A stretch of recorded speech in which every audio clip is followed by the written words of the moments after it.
Yes. Hello everyone. This is HIH podcast. Welcome here. And today we have Jan-Merijn Versteeg, aka Snareskin, aka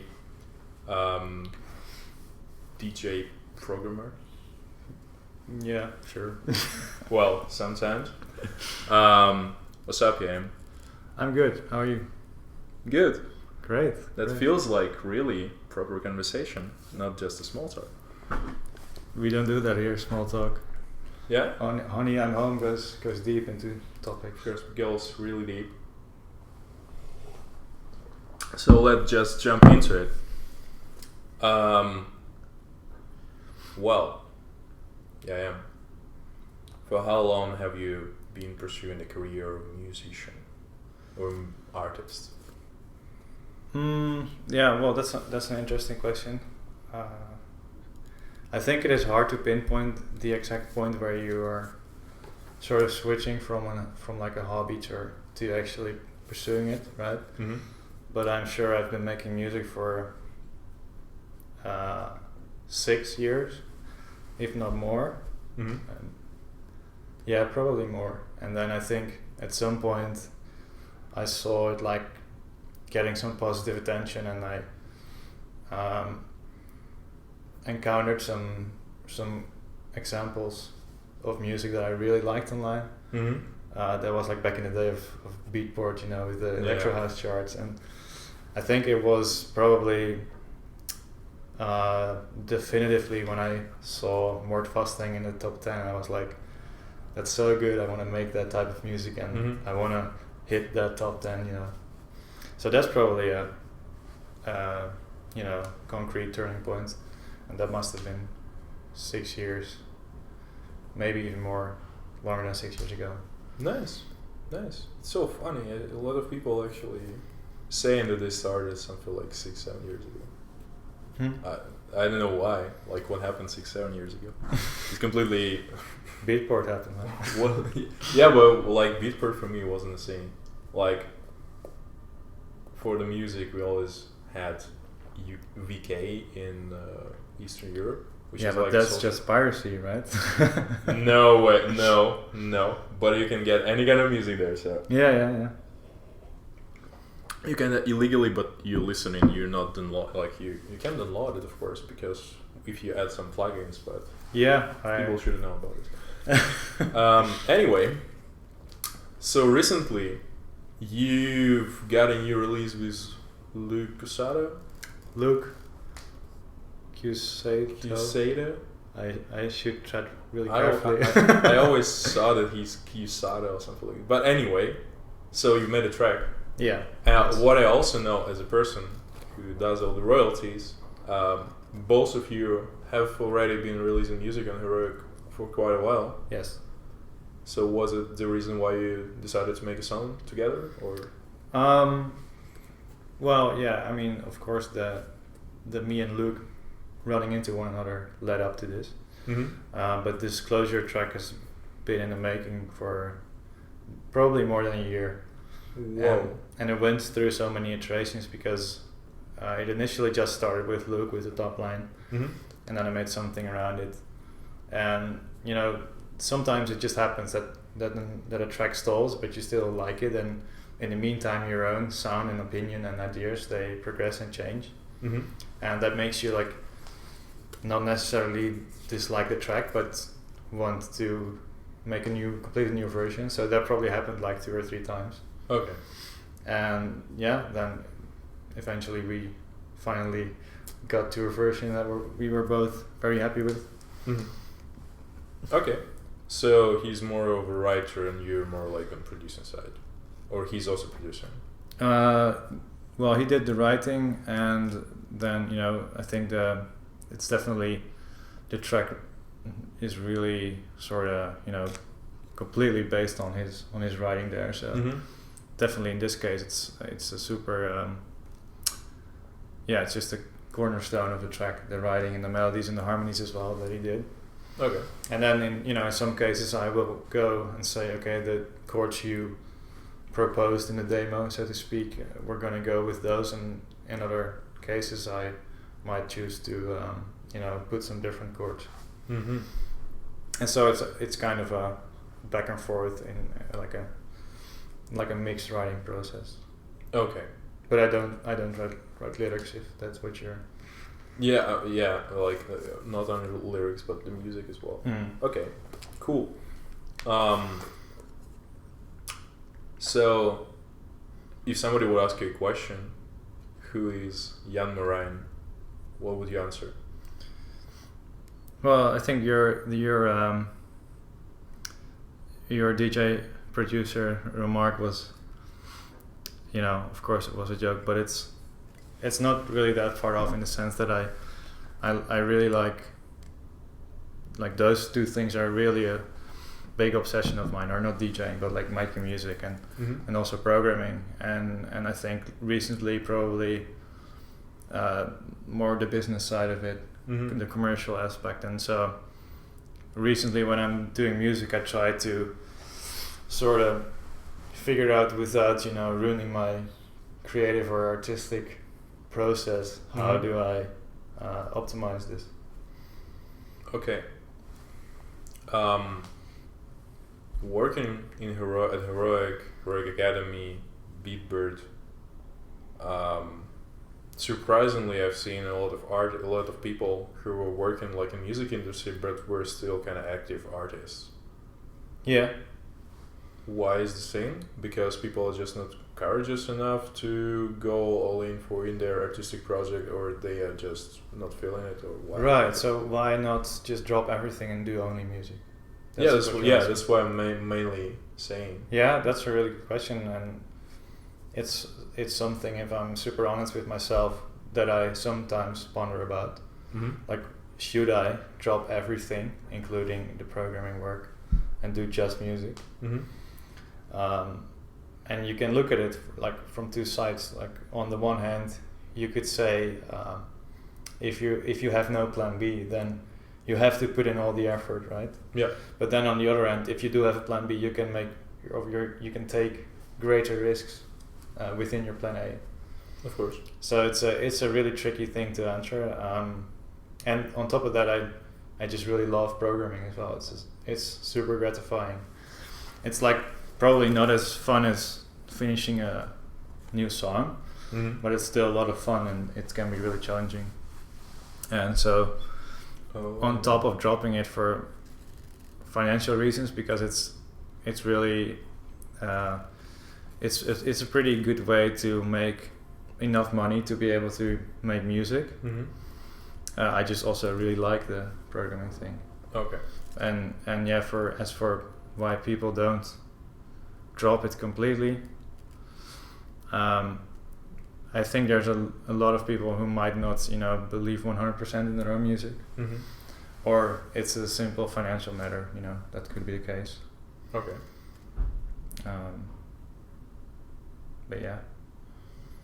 So we're still kind of going to combine those. Yeah, well, moving forward, I'm not gonna say I drop all the programming work completely. Yeah. But I'm almost done with my school, so that's gonna free up a lot of time, and then I'm just gonna try and scale it properly, so that I can do still can do programming work, and then hopefully find the bits of programming work that are interesting and challenging and also pay well. And optimize it so that I can do hopefully 4 days a week music, 1 or 2 days a week programming. That's cool. Well, that's really a fair point. Yeah, because from what I've seen, usually you're probably the only artist I know who's kind of combining job and being an artist, and actually which is not really related to music, and is also not something really simple job like posting something on social medias or helping out with some filling in the forms or something like this. Yeah, so you can your work can actually help you survive, even live quite a good life, I would say. Yeah, and then hopefully even provide me with the financial means to invest more in my artistic project and make that take off. But yeah, I mean, of course, if I do get to a point where Snareskin gains significant or sufficient traction, then I would probably say, let's minimize the programmer work and maximize music work and shows and the ROI of the project. Mm-hmm.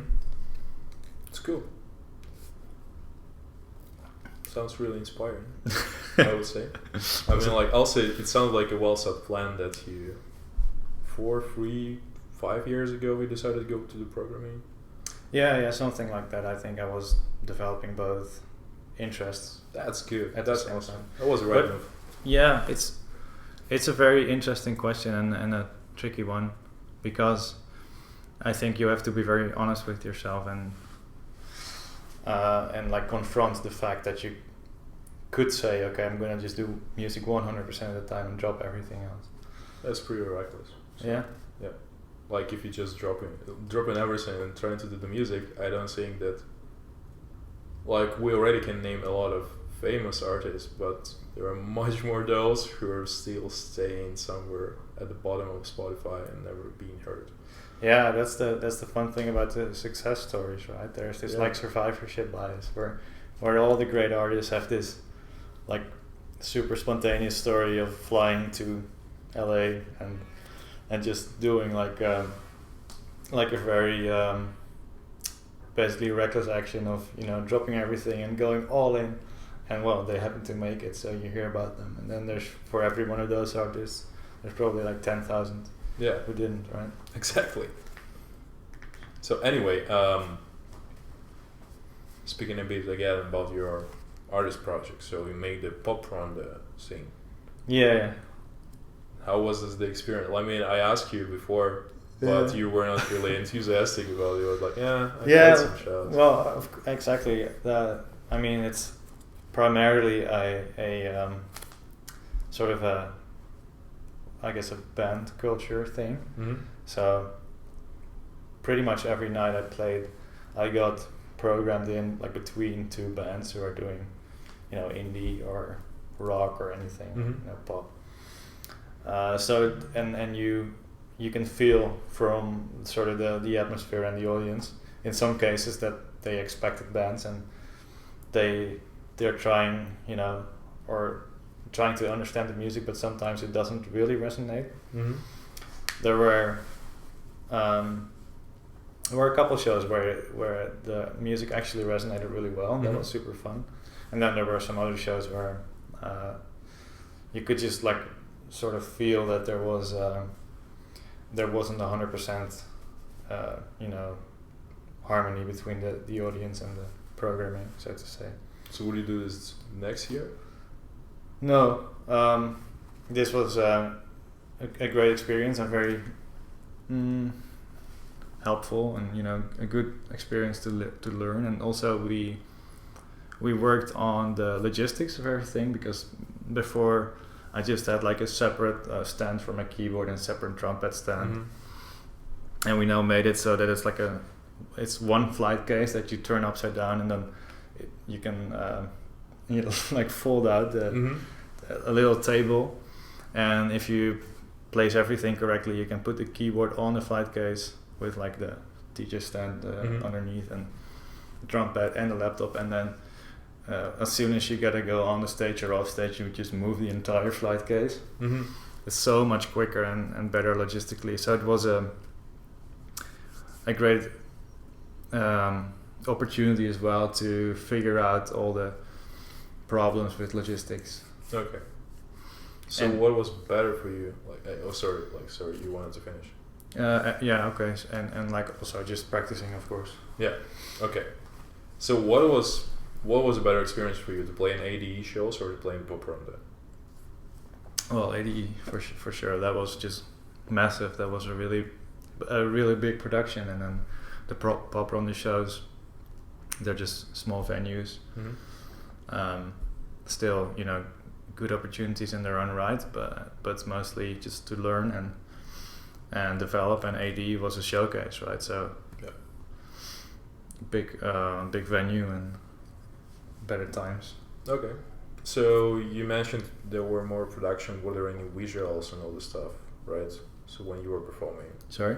When you were performing, were there any visuals that supported your performance? Yeah, so they had this like, that was funny because they had a super big LED wall behind me. Yeah. And I only found out like until after my show that it was there because wow. Like was it on? Yes, well there's a live stream, there's an entire live stream that you can watch. Okay. So they recorded it all, and there was this big production room behind the stage where they had so many monitors doing all the camera angles and the live streaming production. That was just crazy to see. Very cool. Nice. Yeah. So have you done any visuals yourself? No, so they just went ahead and they took like their own sort of looping video footage and they put the Snareskin logo on top. Okay. Which was fine, but yeah, it's definitely something I want to explore and of course do my own visuals eventually. And there's, I'm working on an entirely new visual brand. So that would be a great starting point for show visuals, I guess. Yeah. Well, my coffee machine. Damn. Alright. Before it started to clean. Nice. Nice.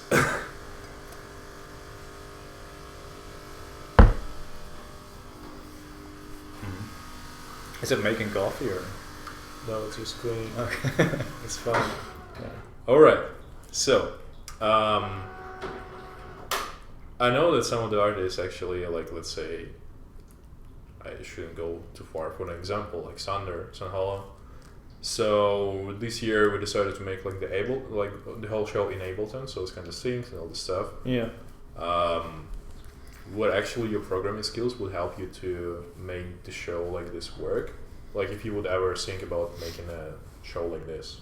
Yeah, it's an interesting thought, and actually a super actually funny that you bring it up because I've been thinking about how to make the show more dynamic, right? Because I have just let's say static programming in Ableton, and I can play all the parts, but it just goes from start to end of the show. Yeah.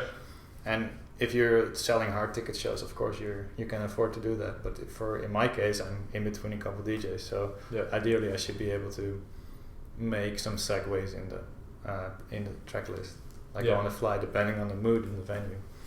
But that's a really tricky thing, especially if you're working with the Ableton arrangement view. In the past, I had this. I wrote this program, which would allow me to use the drum pad to trigger multiple like chords depending on the position in the track. So that's something I used for a while, but usually it's a lot of hassle to incorporate like your own MIDI processing, and stuff can go wrong. And the bottom line I learned is the more you can make your show programming simpler, the better. Okay. Interesting. Or well, at least from my budget, and if you're a sounder, then you can probably, of course, like afford to. Of course. To have some more gear. Yeah. True. Yeah, I just wasn't sure how the whole setup like worked. I know, of course, you need some additional production, then you sync everything together in Ableton and all this stuff. Yeah, there's a backing track for sure. So, yeah, but I knew it's only in theory. That's why I was just like wondering. It was just like a flash thought. Anyway, so your second passion is programming. Right. Tell me more. This started off as a bit similar actually to the music thing, but I saw some video games that I was like, I wish I could make this. Okay. Especially Mario, like the Mario Bros. Platformers. Really? Those are my favorite. God. Okay. Interesting. Still really like those like platformers, the 2D things.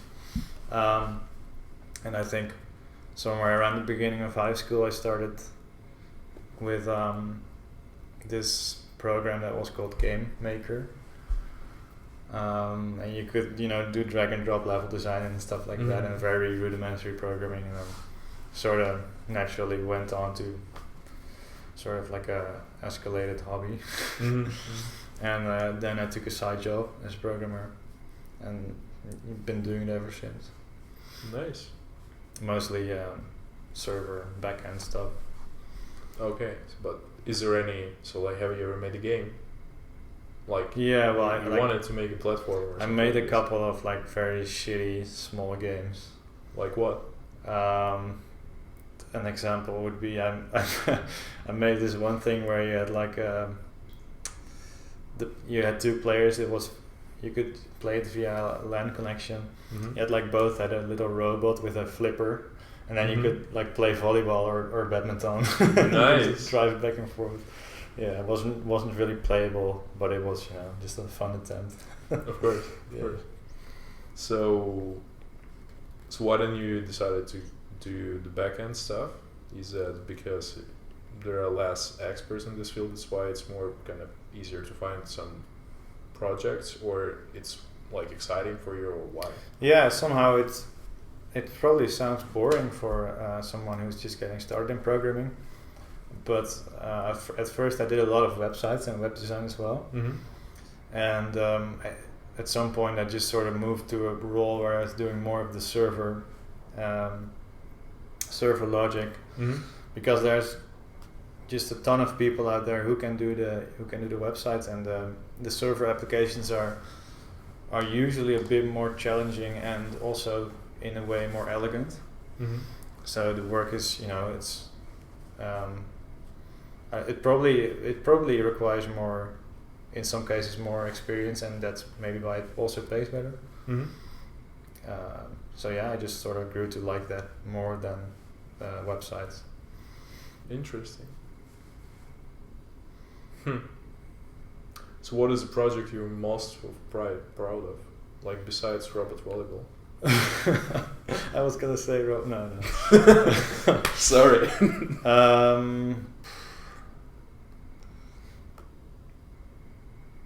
Yeah, well, that would probably be something that sounds super boring, but I made a very large platform for like a back-end platform, so you don't really get to see what it does. Mm-hmm.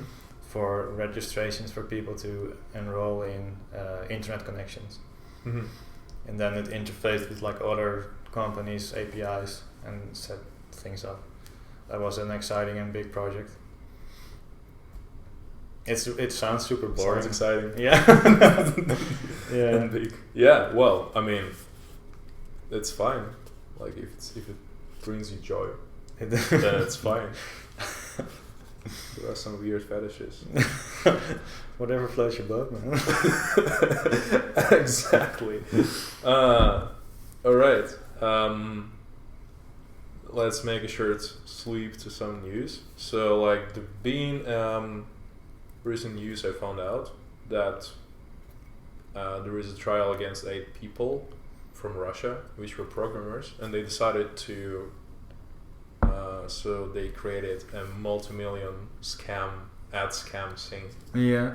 So like they earned a lot of money because they were promising people who wanted to buy ads, like to buy leads and all this stuff. Okay, yeah.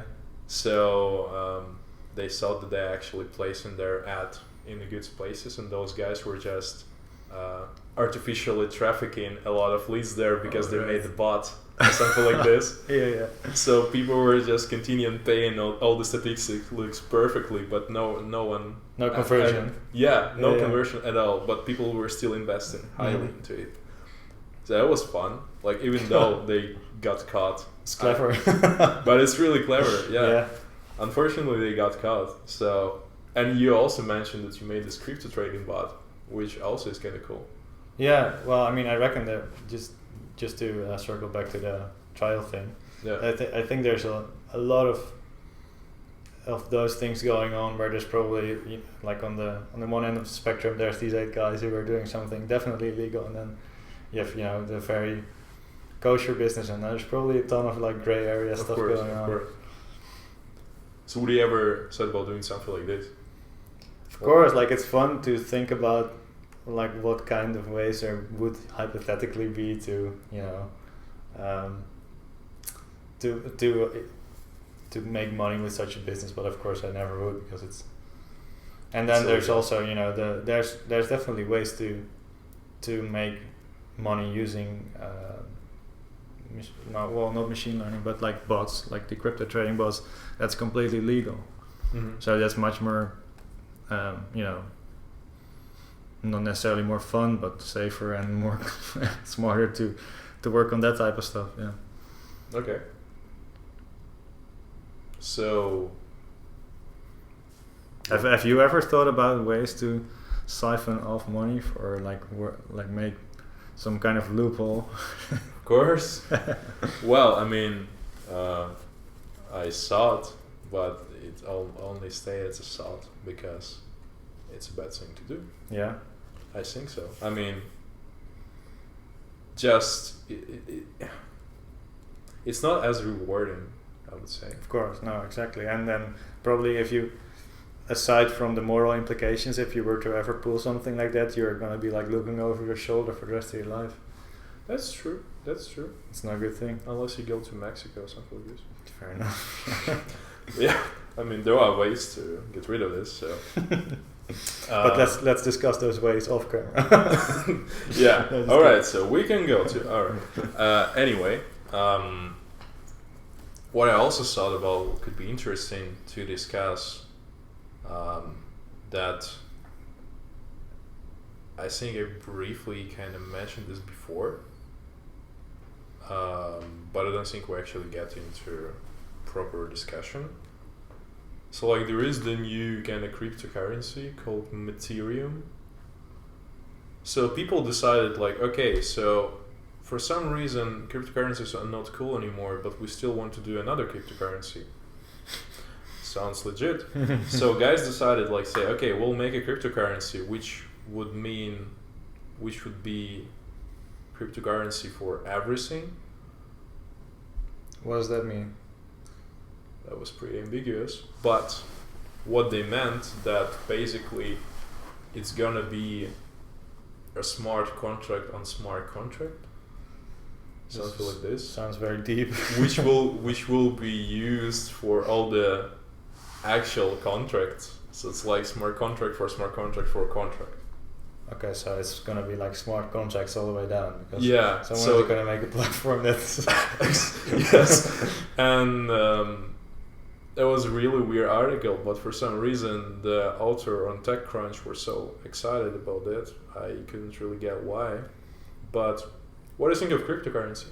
Well, it's a good point that you're making there already, and I think that captures like the gist of a lot of the cryptocurrencies. Like there's been so much hype around it, and often it's very hard to understand why even people care at all.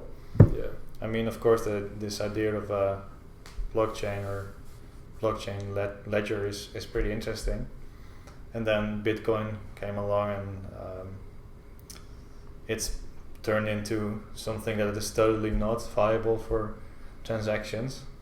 And now it's mostly just like a speculation vehicle. Mm-hmm. I mean, which is cool in its own right. But there's totally no point to use a Bitcoin for actual payments. Why? Because it's super slow and it's very expensive. It's super slow? Yeah, it takes like 30 minutes now. Really? Yeah. Oh, I saw this like almost instant. Well, that's like why they have the new Bitcoin Cash and stuff. Those are meant to solve those problems. Okay. But yeah, it's just a lot of, I think it's probably better now, but it used to be like 95% just hype and then 5% actual value. Yeah. Like a friend of mine yesterday wrote me a message saying like, ha ha ha, Bitcoin is now at 3,000. Yeah. And I was like, okay. Well, thanks. Just watch and see it go to 100k. Yeah, I'm still holding. Yeah. But do you think this concept can still live? Like, is it actually has any common sense in start using cryptocurrency, or we're just not there yet, and it should be years before we start using this infrastructure?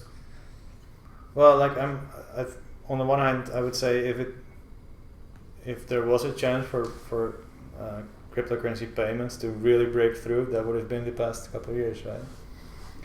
And one other problem that you'll see is like the entire point of it is decentralizations, and then you get these like a couple of the really big exchange platforms, and then two of them merge, and then you suddenly have a monopoly again. Yeah. And that defeats the entire purpose of decentralization.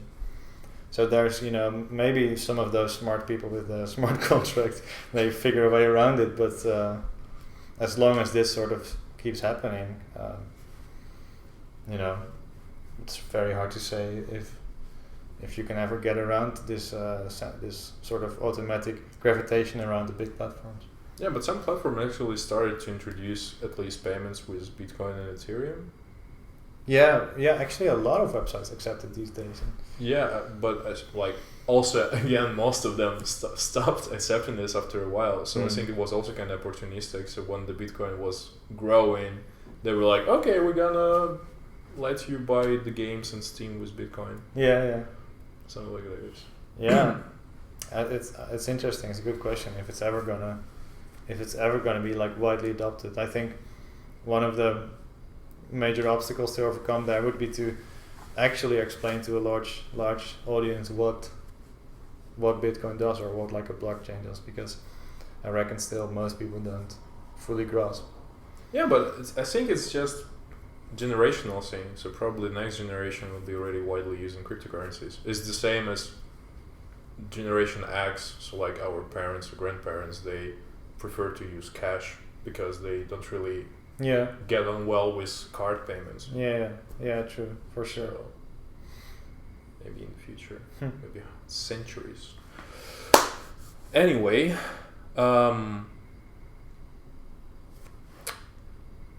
probably let's move to the last thing. What's the last thing? Well, I'm glad you asked. You asking me the question. Yep. That's the last thing. I gotta ask you a question. Yeah. Before I was on a good strike, so I was thinking I'll explain. I was on a good strike. No one actually repeated the question at the end before previous one.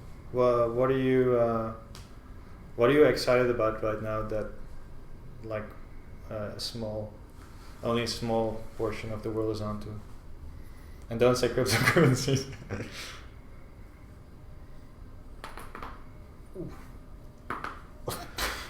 Let me think. What am I excited about? It's only small. Oh, well, not necessarily. Let's leave the last part. Just anything that you're passionate about. And yeah, because I think it was so funny you mentioned that you live under the rock.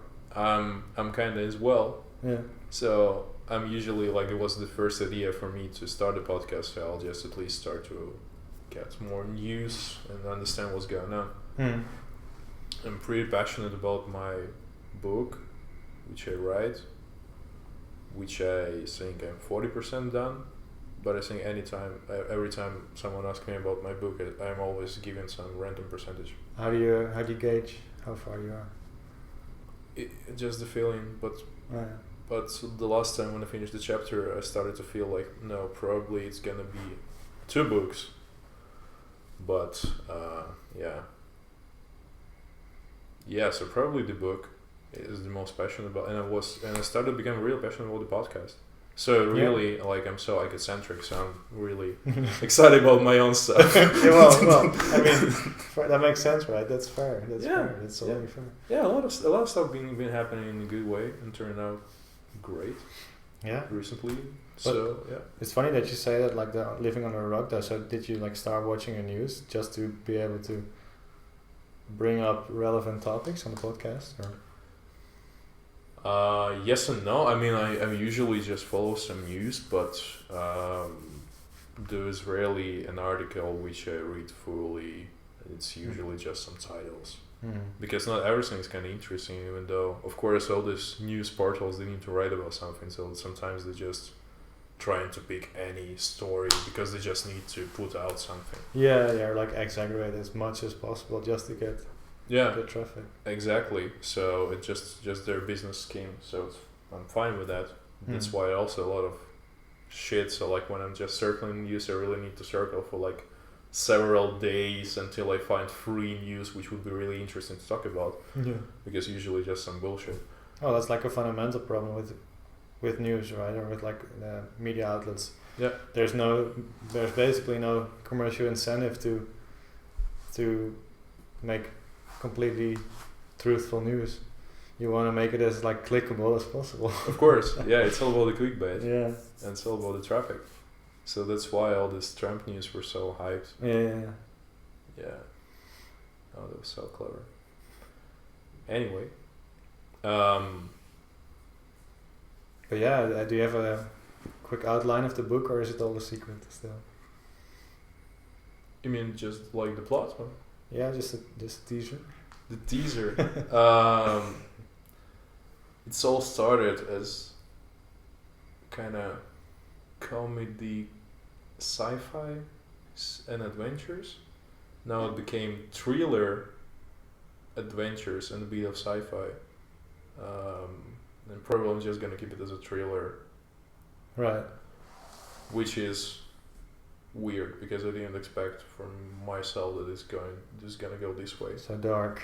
Yeah, like it was going darker and darker and darker. So you pick up the book and you go through the first couple pages and it's like, oh, this is lighthearted and fun, and then yeah, and it's like what?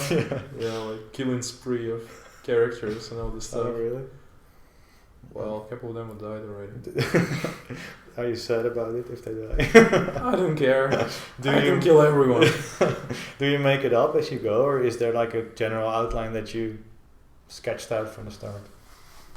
I'm trying to sketch like 3 or 4 chapters in advance, but usually it's more of a like sketch. So I still then change while then writing actual chapter. I'm then thinking, okay, now it's turned out this way, so I need to change this, that, blah blah blah, all this stuff. Yeah. So how do you keep track of like all the factual correctness? Do you have like a background document with context and family tree or something? I have. Or is it all in your head? I have ridiculously weird memory, so the stuff like this I remember. Yeah. Well, which is important. I also remember some bullshit facts about my friends, which probably I should just know. It doesn't matter. Yeah. And I probably don't remember some relevant scientific stuff. Yeah. Okay. But that's why it's science fiction, right?